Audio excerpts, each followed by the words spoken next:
Hey guys, Tyler Erzberger here at the LCS Arena, and I am joined by Stixxay of CLG. And just thinking about coming in here, I started covering LCS 5 years ago, 2016 spring. That was also your first season here.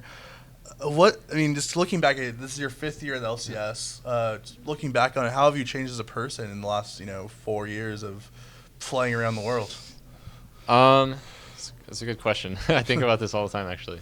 Pretty much when I first came into LCS, I was like just a rookie. I think it's pretty expected that rookies aren't doing much for their team outside of, just like having hands, like being good mechanically. And I had a lot of really good vocal leaders on my team and stuff like that. And as the years went on, I think I've slowly transitioned into becoming a bit of that for myself, and also like helping my teammates understand what's going on in the game. Because I've been playing for so long, it feels like generally have a pretty good understanding of what's going on and what needs to happen, what we need to do to progress the game. I think that's the biggest thing. Just, I don't know, you mature, get less tilted because you just get used to playing a lot, and I feel like I became more of a leader for the team definitely more than I used to be. So. And then that first split final, I went to Las Vegas. You also went to Las Vegas, and you won in your first split. Do you think that winning in your first split, did that help your career or hurt your career in terms of mindset? Do you think you started too fast, where it's like, oh man, I just reached the mountaintop. You beat double lift, like it was like this huge high your first split. That, do you think there was too much pressure on you after the first thing, or are you happy that like I got it out of the way? Worst case scenario, I retire as a champion. Well, I could say like in a way that it did happen pretty fast. But I mean, back then I definitely didn't feel like that much pressure, I guess. I don't know. I was just really young. I just felt like my team was really good. And I also, to be honest, I kind of took for granted how good my team was back then, because I was just kind of thrown onto it and we were just instantly doing well. And obviously I've been through multiple rosters of CLG, and it's not that easy. It doesn't just click like I did with that team. So yeah, I definitely took for granted like how good that team was. But I mean, obviously I can't be mad that I lost finals, or I won finals. So of course I'm happy I won. But I do think in terms of like my overall career, it was like very quick. I got like a ton of success at like the forefront of my career, and then after that it was a lot of figuring out actually how to play the game, because back then it's like I didn't have to do that. It's just my teammates did that for me. So yeah, it's a lot of learning after, but I mean obviously I can't regret. So, longest standing member on CLG, you kind of are the face of CLG now. Your 5th year. What keeps you coming back? Like what keeps you wanting to stay on CLG? What keeps you wanting to like make CLG back to that top team in the league? What keeps you here? For me, I don't know. I feel like I just have a lot of, I guess, mutual respect towards CLG. I think that, as they do with me.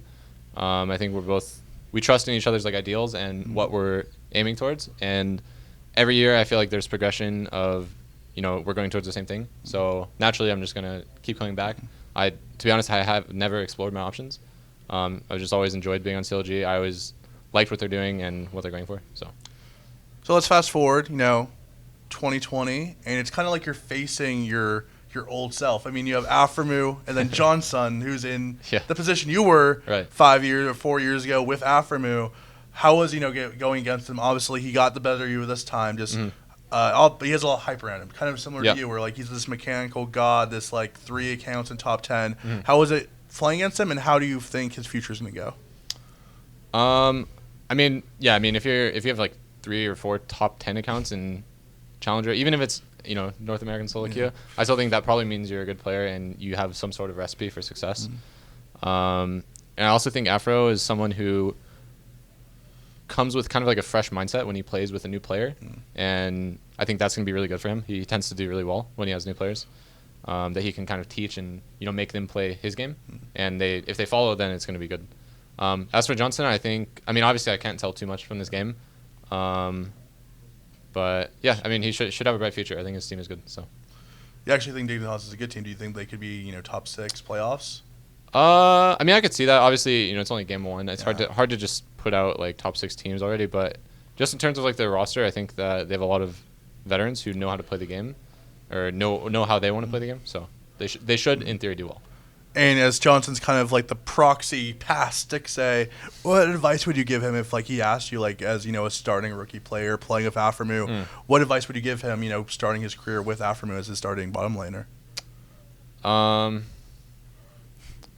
Well, for me, it was just definitely don't take Afro for granted because he's really good and he knows a lot about the game. So yeah, I think that's the main thing. I played with him obviously a much longer time, but yeah, he's a good player. So take the stuff he teaches you and use it. What do you think the biggest misconception about CLG is from the fans? What are fans saying that they aren't understanding fully? Biggest misconception.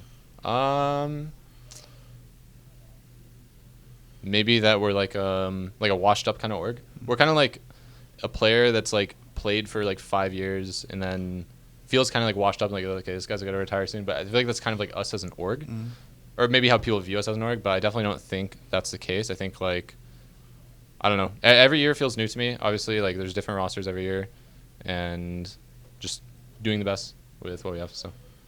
Final question. Look at the camera, and I want you to make one guarantee to the CLG fans, the LCS fans. What's one promise you're going to give them that end of 2020, what is Stixxay or CLG going to do? Well, I think at the end of 2020, I think we will be like a top 4 team for sure. I think the players we have are really good. I think we have a really good mindset towards learning and just improving as a team, and we understand, like we have so much experience on the team that we understand what to do. But sometimes it takes time to get into the groove of things. I think once we get there, we're going to be really good. So, thank you. And if you want more news and coverage from ESPN Esports, keep it right here. Subscribe and check us out.